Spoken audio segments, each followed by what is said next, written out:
Welcome to Friday Focus for Independence Day, the 4th of July, 2025. I'm Rudyard Griffiths, chair of the Munk Debates, joined by Janice Gross-Stein, the founding director of the Munk School of Global Affairs. Janice, happy July 4th.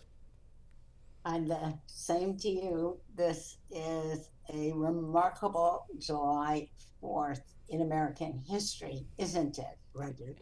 Yeah, let's get into that on the show today. The state of America, as it rings in its birthday, heads towards the quarter of a millennium mark. But let's start first by thanking Mark E. and Edward S.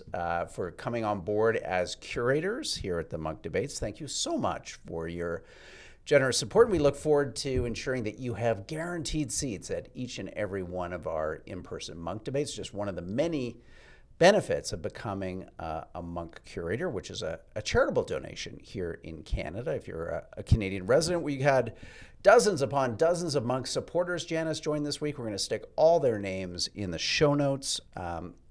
Simply too many to read. It is an embarrassment of riches. So thank you again for coming on board as a supporter. But Janice, what I want to start with there are the attacks overnight into today by Russia on Ukraine. They're some of the biggest attacks in the history of this war, targeting Kiev, and they come during a week when Donald Trump and his administration have indicated that they will now begin to cut back, effectively curtail availability to Ukraine for these missile defense systems that have been so invaluable up to this point in at least blunting some of the effects of the drone and ballistic missile attacks from Russia on Ukraine.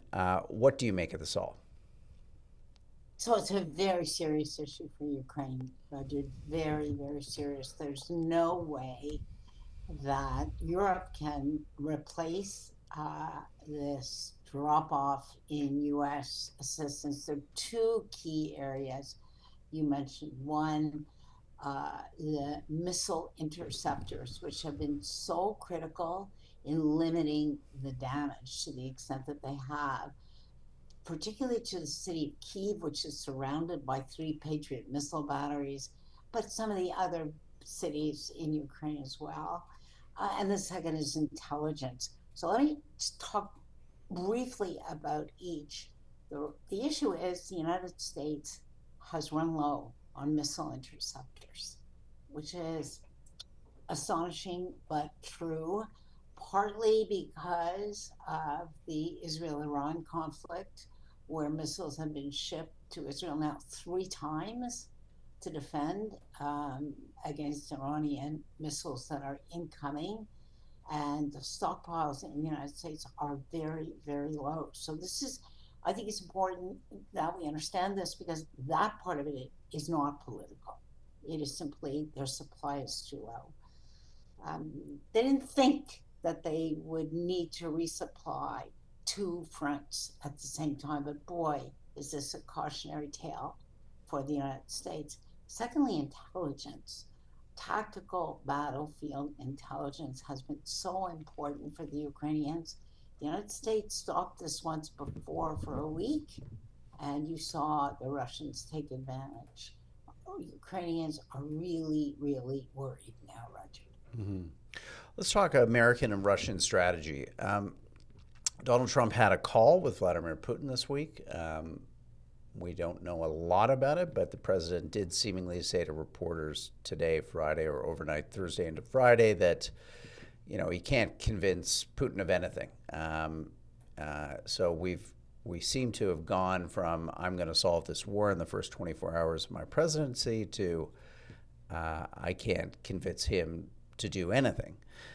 What do you make of that? And then second, what's Russia doing here? Is it prosecuting the war? Is it trying to set up a kind of maximal position in advance of imminent negotiations? Which of those two, or maybe it's both? Maybe it's looking for optionality in either direction.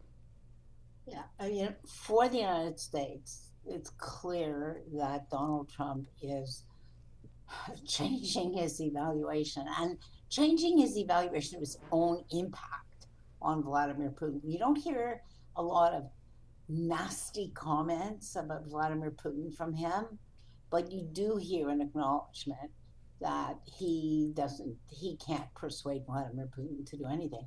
Well, the next step would be then increase your support of Ukraine and join with the Brits and the French and the Germans and the Poles and others in Europe who are doing their best.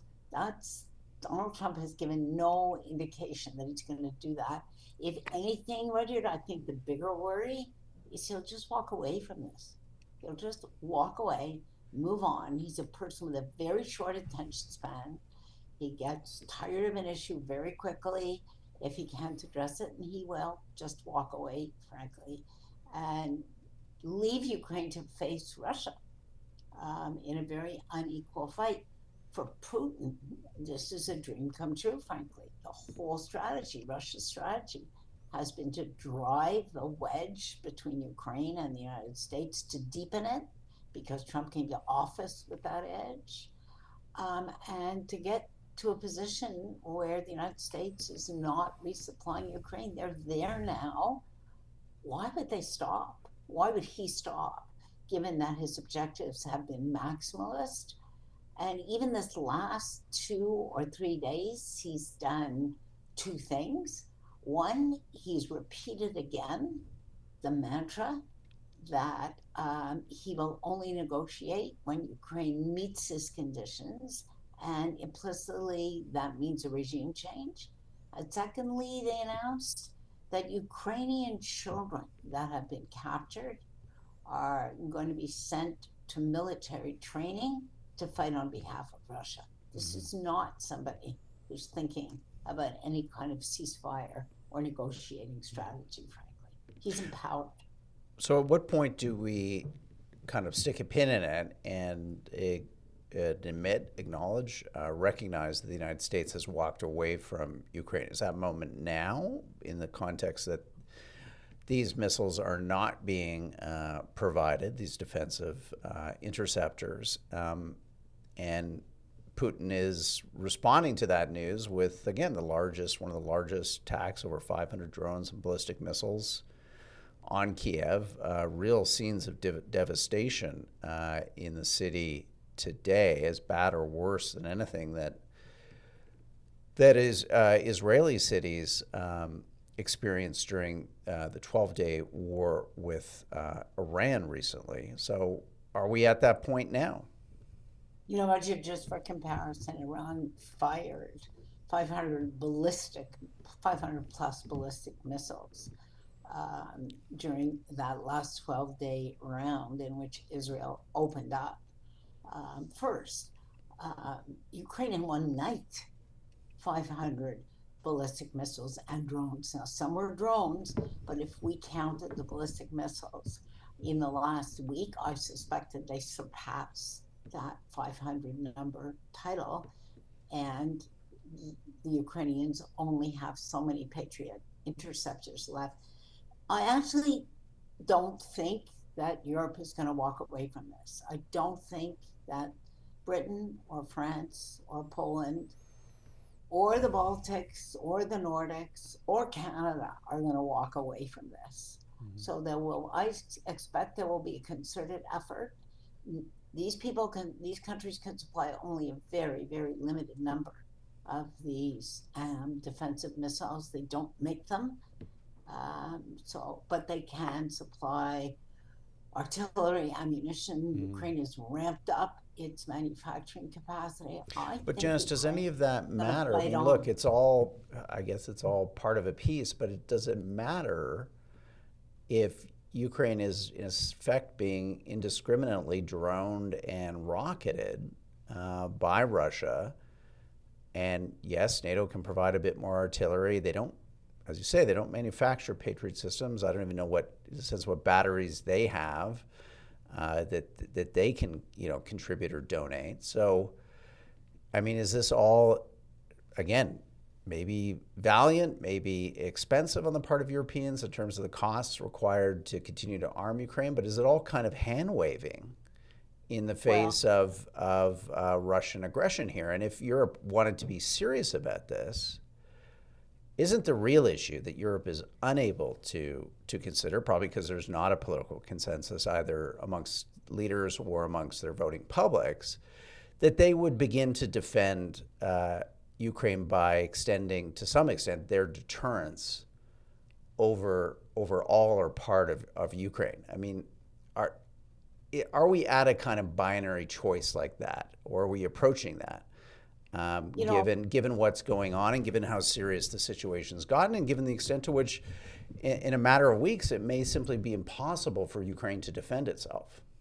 so let's look back at history for just a minute, Roger, and think about the Blitz in London.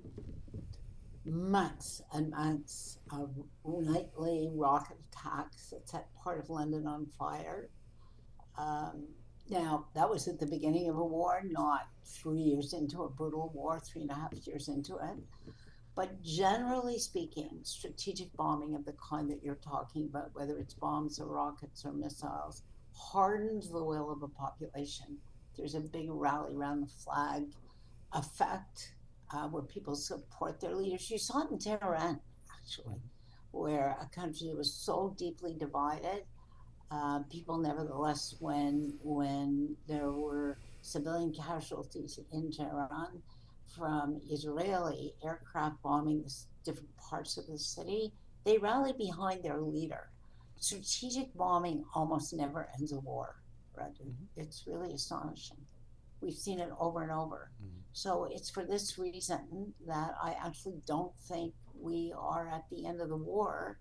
And I think the Europeans are going to be sufficiently alarmed here. The closer you are to the east, the more alarmed you are. And I think, Finland, Sweden, Norway, Poland, these countries see a direct and immediate threat to themselves. They're going to do everything they can because, Yeah, but what frankly, is, again, I just go back, what is everything you can? Sure, you're sending a bit more artillery, and the Russians are rolling back the Ukrainian lines on the front. yeah, I'm sorry, it doesn't look good. They're no, it now doesn't. engaged in large scale rocketing, and maybe you're right. Maybe that causes Ukrainian morale to increase, but it doesn't do anything for the security of the people of Ukraine. It doesn't do anything to halt Putin's aggression. In fact, it furthers his war aims for, as you say, regime change and either an expansion of the territory that he wants to capture in Ukraine, or the capitulation of Ukraine into some kind of, at best, neutral state, at worst, a kind of satrap, a new satrap to Moscow. So, I mean, the words are fantastic. The defense spending, I guess, helps. But like, where's the beef? Yeah. And can we just admit that the Europeans they're not willing to go the next step. They're not willing, as maybe Macron has indicated, to put military observers on the ground to create tripwires that You could know, I pull even NATO into a direct conflict with Russia. So I guess my final point here, Janice, is NATO and the European countries can kind of thump their chests and tell all their populations and tell us all the things we're doing for Ukraine, but Russia's winning, Ukraine's losing, and we're ultimately trying to have our cake and eat it too.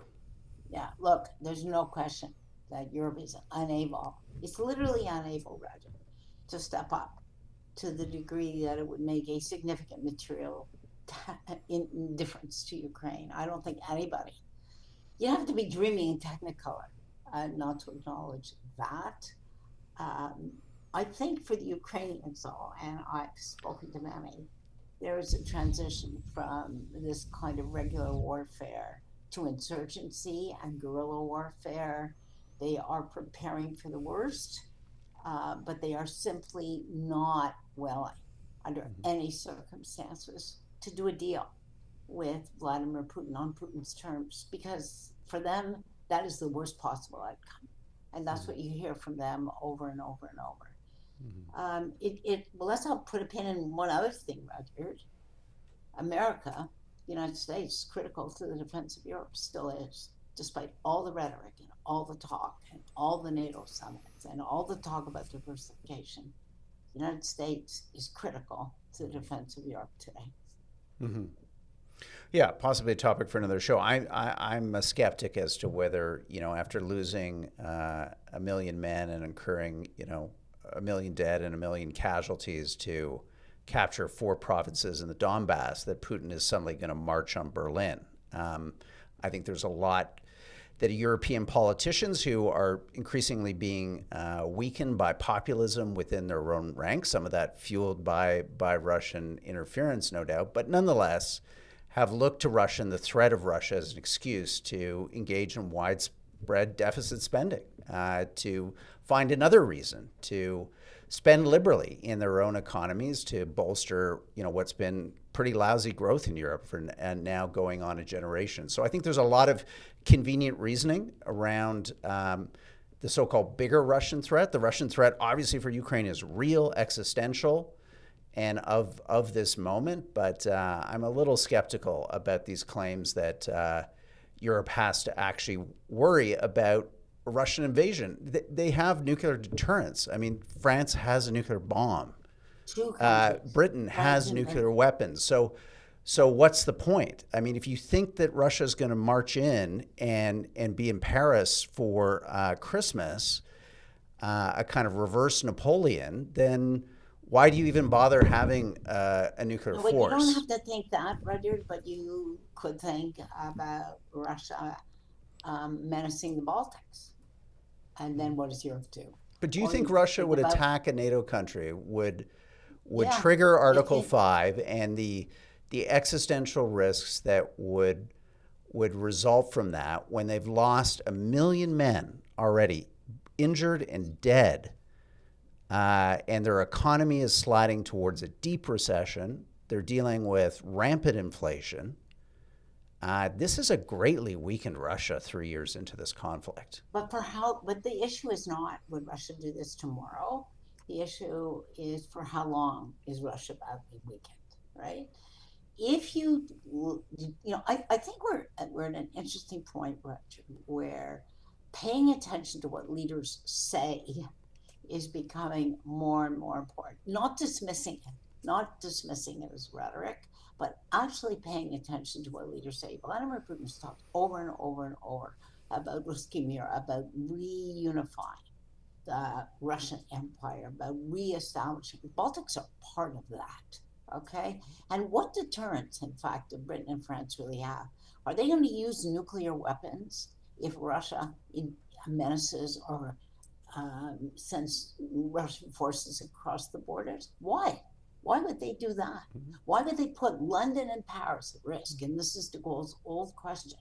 And especially if the United States has walked away and turned its back and said, you Europeans, you have to look after yourself. I'm bored. I'm tired. I'm moving on. Why would London and Paris use nuclear weapons and risk London and Paris in return? It's a tough question. Well, then why would they send soldiers? Why would they send tanks? Why would they put their own people? Then you're limiting the damage to the soldiers and the tanks. That's not putting your homeland at risk. Right, but you know how these things work. You start with soldiers and tanks, and then you escalate from there. And ultimately, for both these powers, because Russia is a large nuclear armed power, there is the implicit idea that there is deterrence on either side. But I don't know. I just find it ironic that the doves are now the hawks. The hawks are the doves. Yeah. European leaders who used to be, adverse, would break out in hives at the idea of more military spending, are now, pounding their fists for, guns and not butter. And I think it's about a little bit more than Russia. I think it's about European politicians who are worried about populism and are trying to find ways to spend and spend in a big way to stimulate their economies to stave off internal as much as external threats. I think it's both, Regin. I don't think it's either or. I think it's both. You're quite right to say that's a factor driving the decision.